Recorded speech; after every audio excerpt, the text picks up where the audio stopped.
Hi hello ನಮಸ್ಕಾರ friends. ಎಲ್ಲರೂ ಹೇಗಿದ್ದೀರಾ? ಎಲ್ಲರೂ ಸೂಪರ್ ಆಗಿದ್ದೀರಾ ಅಂತ ಅಂದ್ಕೊತೀನಿ. ಮಲೆನಾಡು ಲೋಕಲ್ ಲಾಕ್ಸ್ ಚಾನಲ್ಗೆ ಎಲ್ಲರಿಗೂ ಸ್ವಾಗತ. ನೀವು ಎಲ್ಲರೂ ಹಿಂದಿನ ವಿಡಿಯೋದಲ್ಲಿ ಅಡಿಕೆನ ಹೇಗೆ ಕೊಯ್ತಾರೆ ಅಂತ ಹೇಳಿ ನೋಡ್ಕೊಂಬಂದಿದ್ದೀರಾ. ಈ ವಿಡಿಯೋದಲ್ಲಿ ನಾನು ನಿಮಗೆ ಅಡಿಕೆನ ಹೇಗೆ ಸುಲಿತಾರೆ ಅಂತ ಹೇಳಿ ತಿಳಿಸ್ಕೊಡ್ತೀನಿ. ಇಲ್ಲಿ ಅಮ್ಮ ಅಡಿಕೆನ ಸುಲಿಯಕ್ಕೆ ಬರುವಂತಹ ಅಡಿಕೆ ಮತ್ತು ಸುಲಿಯಕ್ಕೆ ಬರದೇ ಇರುವಂತಹ ಅಡಿಕೆನ ಸಪ್ರೇಟ್ ಮಾಡ್ತಾ ಇದ್ದಾರೆ. ನೀವಿಲ್ಲಿ ನೋಡ್ಬೋದು, ಕೆಂಪು ಅಡಿಕೆ ಮತ್ತು ಹಸಿ ಅಡಿಕೆ ಎಲ್ಲನೂ ಮಿಕ್ಸಪ್ ಆಗಿ ಇದೆ. ಅದನ್ನು ಸಪ್ರೇಟ್ ಮಾಡಿದ್ರೆ ಸುಲಿಯೋರಿಗೆ ಸ್ವಲ್ಪ ಈಸಿ ಆಗ್ತದೆ. ಇಲ್ಲಿ ಅಡಿಕೆ ಎಲ್ಲ ಹರಡ್ಕೊಂಡಿದೆ, ಅದನ್ನೆಲ್ಲ ಆರಿಸಿ ಬುಟ್ಟಿ ಒಳಗೆ ತುಂಬಬೇಕು. ಇಲ್ಲಿ ನಿಮಗೆ ಒಂದು ಮಣೆ ಕಾಣಿಸ್ತಾ ಇರ್ಬೋದು, ಅದನ್ನು ನಾವು ಮೆಟ್ಕತ್ತಿ ಅಂತೇಳಿ ಕರಿತೀವಿ. ಅದರಿಂದ ನಾವು ಅಡಿಕೆಯನ್ನು ಸುಲಿತೀವಿ. ಇಲ್ಲಿ ಎಲ್ಲರೂ ಕೂಡ ಅಡಿಕೆ ಸುಲಿಲಿಕ್ಕೆ ಕೂತ್ಕೊಂಡಿದ್ದಾರೆ. ಮೆಟ್ಕತ್ತಿ ಭಾಳ ಚೂಪಾಗಿ ಇರುತ್ತದೆ, ಸ್ವಲ್ಪ ಹುಷಾರಾಗಿ ಅಡಿಕೆನ ಸುಲಿಬೇಕು. ರೂಢಿ ಇದ್ದವರಿಗೆ ಅದು ಏನೂ ಅನಿಸೋದಿಲ್ಲ. ನೀವಿಲ್ಲಿ ನೋಡಬಹುದು ಅಡಿಕೆನ ಹೇಗೆ ಸುಲಿತಿದ್ದಾರೆ ಅಂತ ಹೇಳಿ. ಅಡಿಕೆನ ಕೈಗೆ ತಗೊಂಡು ಸ್ವಲ್ಪ ಜೋರಾಗಿ ಮೆಟ್ಕತ್ತಿಗೆ ಚುಚ್ಚಬೇಕು. ಅನಂತರ ಒಂದು ಸಿಪ್ಪೆನ ತೆಗೆದು ನಂತರ ಮತ್ತೊಂದು ಸಾರಿ ಸ್ವಲ್ಪ ಜೋರಾಗಿ ಚುಚ್ಚಿ ಎರಡನೇ ಸಿಪ್ಪೆ ತೆಗೆದು ಮೂರನೇ ಸಿಪ್ಪೆ ಅಡ್ಡ ಹಿಡಿದು ತೆಗೆದಾಗ ಅಡಿಕೆ ಕೈಗೆ ಸಿಗುತ್ತದೆ. ಅಡಿಕೆ ಸುಲಿಯುವುದು ನೋಡಿ ಇದು ಬಹಳ ಈಸಿಯ ಕೆಲಸ ಎಂದು ಕಾಣುತ್ತದೆ, ಆದರೆ ಅದು ಅಷ್ಟು ಈಸಿಯ ಕೆಲಸವಲ್ಲ. ದಿನಪೂರ್ತಿ ಮೆಟ್ಕತ್ತಿಯ ಮೇಲೆ ಕೂತ್ಕೊಂಡು ಸುಲಿಯುವುದು ಅದು ತುಂಬ ಕಷ್ಟವಾಗುತ್ತದೆ. ಕೂತ್ಕೊಂಡು ಮೆಟ್ಕತ್ತಿ ಮೇಲೆ ಬೇಜಾರು ಬರುತ್ತದೆ ಮತ್ತು ಅಡಿಕೆ ಸ್ವಲ್ಪ ಗಟ್ಟಿ ಬಂದರೆ ಕೈ ನೋವು ಕೂಡ ಶುರುವಾಗುತ್ತದೆ. ತುಂಬ ಗಟ್ಟಿ ಬರುವಂಥ ಅಡಿಕೆನ ಸಿಪ್ಪೆನ ತೆಗೆಯುವುದಿಲ್ಲ, ಹಾಗೇನ ಅದನ್ನು ಸೈಡಿಗೆ ಎತ್ತಿಡ್ತೀವಿ. ಅದನ್ನು ನೆಕ್ಸ್ಟ್ ಬಿಸಿಲಿಗೆ ಹಾಕಿ ಒಣಗಿಸಿ ಚಾಲಿನ ಮಾಡಬಹುದು. ಅದಕ್ಕಾಗಿ ನಾವು ಅದನ್ನು ಸಿಪ್ಪೆ ತೆಗೆಯದೆ ಹಾಗೆ ಒಣಸ್ಲಿಕ್ಕೆ ಹಾಕ್ತೀವಿ. ಅಡಿಕೆ ಯಾಕೆ ಗಟ್ಟಿ ಬರ್ತಾ ಇದೆ ಅಂತಂದರೆ ಅಡಿಕೆನ ಸ್ವಲ್ಪ ಜಾಸ್ತಿ ಬೆಳೆದಿರುತ್ತೆ. ಆ ಕಡೆ ಹಣ್ಣು ಆಗಿರೋದಿಲ್ಲ, ಈ ಕಡೆ ಜಾಸ್ತಿ ಬೆಳೆದಿರುತ್ತೆ. ಅದಕ್ಕೆ ಅದು ಸುಲಿಲಿಕ್ಕೆ ಗಟ್ಟಿಯಾಗಿ ಬರ್ತದೆ. ಇಲ್ಲಿ ಅಪ್ಪ ಅಡಿಕೆ ಚೀಲನ ಖಾಲಿ ಮಾಡ್ತಾ ಇದ್ದಾರೆ. ತೋಟದಲ್ಲಿ ಬಿದ್ದಿರುವಂಥ ಅಡಿಕೆಯನ್ನು ಹೆಕ್ಕಿ ಚೀಲದಲ್ಲಿ ತುಂಬಿ ಮನೆಗೆ ತಂದಿರ್ತೀವಿ.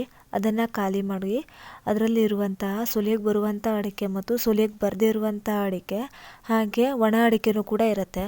ಅದು ಮೂರೂ ಕೂಡ ಸಪ್ರೇಟ್ ಮಾಡಬೇಕು. ಇನ್ನು ಇಲ್ಲಿ ಇಷ್ಟೆಲ್ಲ ಚೀಲಗಳು ಇವೆ. ಅಷ್ಟು ಚೀಲನ ಖಾಲಿ ಮಾಡಿ ಎಲ್ಲ ಅಡಿಕೆನೂ ಸಪ್ರೇಟ್ ಮಾಡಬೇಕು. ಇಲ್ಲಿ ನಿಮಗೆ ಪಕ್ಕದಲ್ಲಿ ಕೆಂಪು ಕಲರ್ ಅಡಿಕೆ ಎಲ್ಲ ಕಾಣಿಸ್ತಾ ಇರ್ಬೋದು. ಆ ಅಡಿಕೆ ಎಲ್ಲ ಚಾಲಿ ಮಾಡುವುದು. ರಾತ್ರಿ 12 ಗಂಟೆ ತನಕ ಅಡಿಕೆ ಸುಲಿದು ಅಂಗಳದಲ್ಲಿ ಎಲ್ಲನೂ ಹಾಗೆ ಇಟ್ಬಿಟ್ಟು ಎಲ್ಲರೂ ಹೋಗಿ ಮಲ್ಕೊಂಡ್ರು.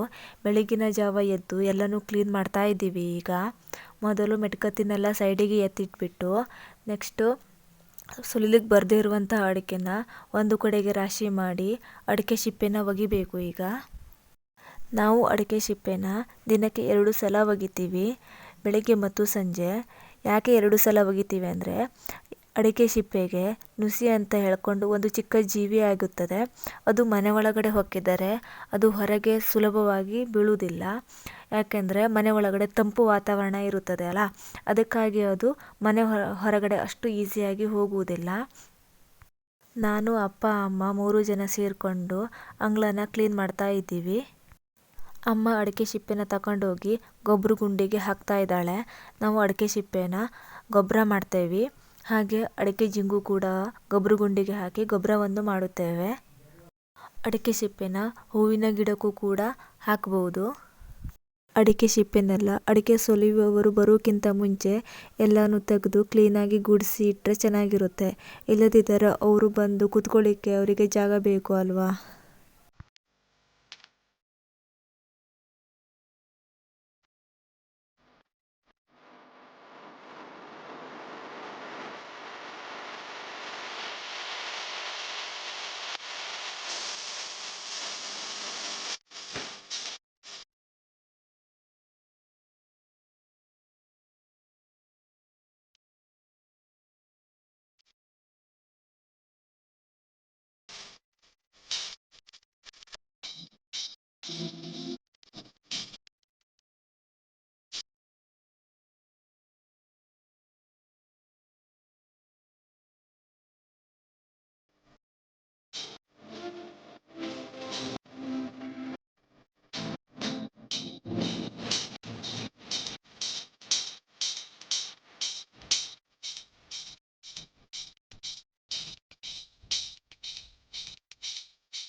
ರಾತ್ರಿ ಹೊತ್ತು ಅಡಿಕೆ ಸುಲಿತಾ ಇರುವುದು.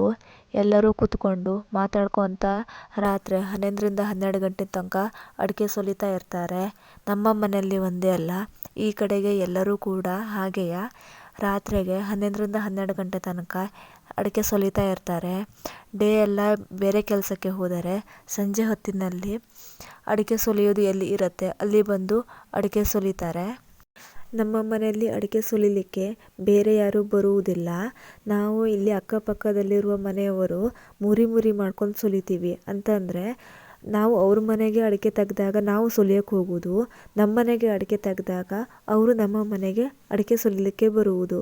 ಹಾಗೆ ಮಾಡಿಕೊಂಡು ನಾವು ಮುರಿಯಾಗಿ ಅಡಿಕೆನ ಸುಲಿತೀವಿ. ರಾತ್ರಿ ಒಂದು ಸ್ವಲ್ಪ ಬೇಗ ಊಟ ಮಾಡಿಕೊಂಡು ಮನೆಯಲ್ಲಿರುವ ಎಲ್ಲರೂ ಕೂಡ ಅಡಿಕೆ ಸುಲಿಲಿಕ್ಕೆ ಕೂತ್ಕೊತಾರೆ. ಯಾಕೆಂತಂದರೆ ಪ್ರತಿಯೊಬ್ಬರು ಕೂಡ ಮಾತಾಡ್ಕೊತ ಅಡಿಕೆ ಸುಲಿದ್ರೆ ಅಡಿಕೆ ಬೇಗ ಸುಲಿದು ಮುಗಿಯುತ್ತೆ ಅಂತ ಹೇಳಿ. ಹಾಗೆ ಯಾರಿಗೂ ಕೂಡ ಬೇಗ ನಿದ್ರೆ ಬರುವುದಿಲ್ಲ. ಮಾತಾಡ್ಕೊತ ಇದ್ದರೆ ಯಾರಿಗೆ ತಾನೇ ನಿದ್ರೆ ಬರುತ್ತೆ ಹೇಳಿ. ಅದಕ್ಕಾಗಿ ಮನೆಯಲ್ಲಿರುವ ಪ್ರತಿಯೊಬ್ಬರು ಕೂಡ ಒಂದು ಮೆಟ್ಟುಕತ್ತಿ ಹಿಡ್ಕೊಂಡು ಅಡಿಕೆ ಸುಲಿಲಿಕ್ಕೆ ಕೂತ್ಕೊತಾರೆ. ಸುಲಿದಿರುವಂಥ ಅಡಿಕೆನ KG ಲೆಕ್ಕದಲ್ಲಿ ತೂಕ ಮಾಡ್ತೀವಿ. ಪ್ರತಿಯೊಬ್ಬರು ಸುಲಿದಿರುವಂಥ ಅಡಿಕೆನ ತೂಕ ಮಾಡಿ ಪಟ್ಟಿ ಮೇಲೆ ಬರೆದಿಟ್ಕೊತೀವಿ. ಇಷ್ಟು ವರ್ಷ ನಮ್ಮ ಮನೆಯಲ್ಲಿ KG ಲೆಕ್ಕ ಇರಲಿಲ್ಲ. ಡಬ್ಬಿ ಅಳತೆನ ಮಾಡಿ ಡಬ್ಬಿಯನ್ನು ಬರೆದಿಟ್ಕೊತಾ ಇದ್ವಿ. ಈ ವರ್ಷದಿಂದ ನಾವು KG ಮಾಡಿ KGನ ಬರೆದಿಟ್ಕೊತಾ ಇದ್ದೀವಿ. ಡಬ್ಬಿ ಅಂತಂದರೆ ಅದು ಒಂದು ಮಾಪನವಾಗಿತ್ತು. ಅದು KG ಲೆಕ್ಕದಲ್ಲಿ ಹೇಳುವುದಾದರೆ 13 kgಗೆ ಒಂದು ಡಬ್ಬಿ ಅಂತ ಹೇಳಿ. ಈಗಲೂ ಕೂಡ ಕೆಲವೊಂದು ಕಡೆ ಡಬ್ಬಿ ಅಳತೆಯ ಮೂಲಕನೇ ಅಡಿಕೆನ ಸುಲಿತಾ ಇದ್ದಾರೆ. ಆದರೆ ನಾವು ಈ ಸಲ KG ಲೆಕ್ಕದಲ್ಲಿ ಅಳತೆನ ಮಾಡ್ತಾ ಇದ್ದೀವಿ. ಸುಲಿದಿರುವಂಥ ಅಡಿಕೆನ ಯಾರು ಎಷ್ಟು ಸುಲಿತಾರೋ ಅವ್ರು ಇರಬೇಕಿದ್ರೇ ತೂಕ ಮಾಡ್ತೀವಿ. ಯಾಕೆಂದರೆ ಅವ್ರು ಇಲ್ದಿದ್ದಾಗ ತೂಕ ಮಾಡಿದರೆ ಕಡಿಮೆ ಬರ್ತಿದ್ದಾರೆ ಅಂತ ಹೇಳಿ ಜಗಳ ಮಾಡಬಹುದು. ಅದಕ್ಕಾಗಿ ಅವ್ರು ಇರಬೇಕಿದ್ರೇ ತೂಕ ಮಾಡಿಬಿಟ್ರೆ ಯಾವುದೂ ತೊಂದರೆ ಆಗುವುದಿಲ್ಲ. ತೂಕ ಎಲ್ಲ ಆದಮೇಲೆ ಆ ಅಡಿಕೆನ ನೆಕ್ಸ್ಟು ಬೇಯಿಸ್ತೀವಿ. ಆ ವಿಡಿಯೋನ ನೆಕ್ಸ್ಟ್ ಹಾಕ್ತೀನಿ ನಾನು. ಇವತ್ತಿನ ವಿಡಿಯೋ ಇದಾಗಿತ್ತು. ವಿಡಿಯೋ ನೋಡ್ತಾ ಇರೋರೆಲ್ಲ ಸಬ್ಸ್ಕ್ರೈಬ್ ಮಾಡ್ಕೊಳ್ಳಿ. ಹಾಗೆ ಈ ವಿಡಿಯೋನ ಎಲ್ಲರಿಗೂ ಇಷ್ಟ ಆದರೆ ಲೈಕ್ ಮಾಡಿ, ಹಾಗೆ ಶೇರ್ ಮಾಡೋದನ್ನು ಮರಿಬೇಡಿ ಫ್ರೆಂಡ್ಸ್.